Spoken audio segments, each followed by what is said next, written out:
इस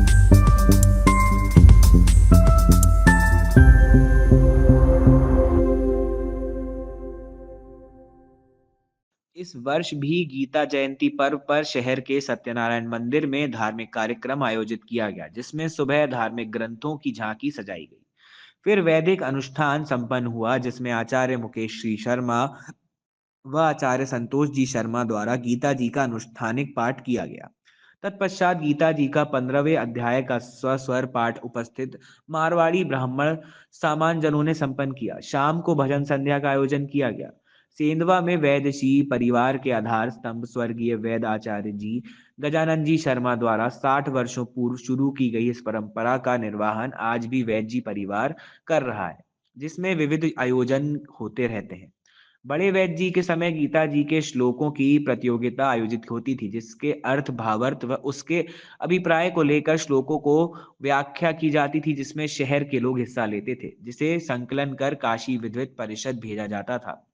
इसके अलावा भी सभी पुराण ग्रंथों की झांकी सजाई जाती थी, जिसका भी अध्ययन शहर के धर्म प्रेमी लोग करते थे। अनुष्ठान की बात कर रहे थे पंडित जनों द्वारा गीता जी का सुपठित पाठ किया गया। भगवान सालग राम जी विग्रह काव्य देवी विधि विधान से अभिषेक पूजन आचार्य अर्चन किया जाता है। फिर शाम को भजन संध्या का आयोजन किया जाता है।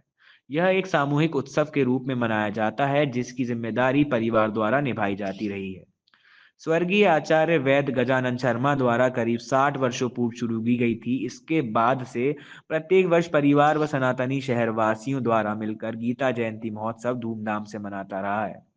बड़े वैद्य जी के बाद उनके पुत्र स्वर्गीय डॉक्टर दामोदर गजानन शर्मा द्वारा पूरे जीवन इस परंपरा को निरंतर जारी रखा गया। उसके बाद उनके पुत्रों व उनके भांजों परिवार द्वारा इस परंपरा को निभाया जा रहा है। इस अवसर पर शहर के मारवाड़ी ब्राह्मण समाज अध्यक्ष गिरवल दयाल शर्मा, बद्री प्रसाद जी शर्मा, विनोद जी शर्मा, रोकेश एरन, राजेश जी शर्मा, राजा शर्मा व अन्य लोग उपस्थित रहे। अगर जी गीता जयंती महोत्सव मनाया जा रहा है, आप शुरुआत से जुड़े हुए गीता जयंती महोत्सव से, कब से इसकी शुरुआत हुई थी, क्या इसका स्वरूप था, किसके द्वारा शुरुआत की गई थी और किस तरह से इसको मनाया जाता रहा? ये तो मैं नहीं जानता। मैं आया था यहाँ 64 में पढ़ने के लिए, 9वीं पढ़ने। जब से मैं मंदिर आता था तो जब मैं यहाँ देखता था कि बाबा जी अपने वेद जी महाराज अकेले इस तरफ बैठ के करते थे, कोई लोग नहीं आते थे। दामू आता था और कोई 2-1 जन आते थे, वही दिन भर यहाँ पे काम किया करते थे। गजानन जी वेद जी हमारे निमरानी के थे, तो वो अकेले करते थे और निजी खुद के जेब से सब खर्चा कर, कोई दूसरा सहयोगी नहीं था। ये उनके परिवार का संस्कार था कि क्या था कि उनके बाद में दामू, वो हमसे छोटा था, बाकी हमारा मित्र था, भजन मंडली का सदस्य था, दामू ने भी बराबर उसको पूर्ववत चलाया। और उसके बाद बाबा जी की और भगवान की जो कृपा थी कि उनके तीनों बेटे वो भी बड़े उत्साह उत्सव से इसको मना रहे हैं और पूरा परिवार लगा रहता है।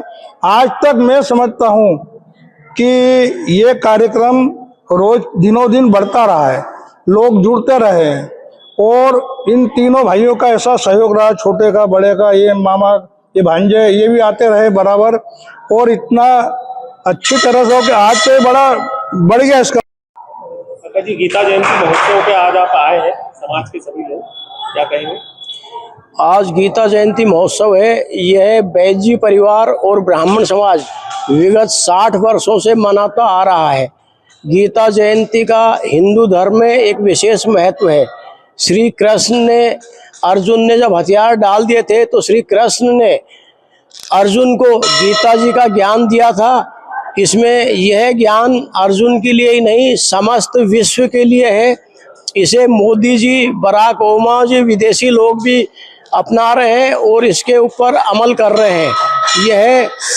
इसका पाठ करने से आदमी की मोक्ष हो जाती, गीता जी का पाठ करने से आदमी की मोक्ष हो जाती है, तथा मरते हुए आदमी को भी यदि गीता जी का पाठ सुनाते हैं तो उसकी भी मोक्ष हो जाती है। यह मानव जीवन के संपूर्ण दर्शन को दर्शाता है तथा इसका पाठ हमेशा करना चाहिए। आज हम गीता जयंती महोत्सव मनाने के लिए यहाँ इकट्ठे हुए हैं। अभी गीता जी का पाठ किया है, इसके बाद शाम को भजन होंगे।